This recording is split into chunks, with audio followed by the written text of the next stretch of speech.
আপনারা দেখতে পাচ্ছেন আমরা এই মুহূর্তে আছি সুন্দরবনের ভিতরে, একবারে গহীন জলের ভিতরে আমরা চলে আছি, প্রবেশ করছি। আমার সামনে আমার দুই কলিগ পুলক সরকার এবং সোহেল সরকার আমার সামনে আছেন। ভাই ক্যামেরা নিয়ে একটু ভিডিও শ্যুট করলেন। আমরা গহীন জলের ভিতর, জঙ্গলের ভিতর প্রবেশ করছি। সামনে একটি ভয়ঙ্কর আওয়াজ দেখা যাচ্ছে।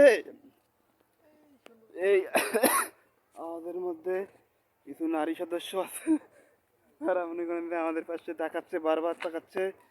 সূর্যের আলো চলে আসতেছে।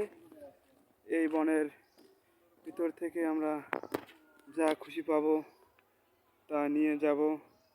আমাদের অনেক দিনের স্বপ্ন ছিল আমরা সুন্দরবনে আসব। সুন্দরবনের ভিতর থেকে আমরা অনেক সুন্দর সুন্দর কিছু পাবো, উপভোগ করবো।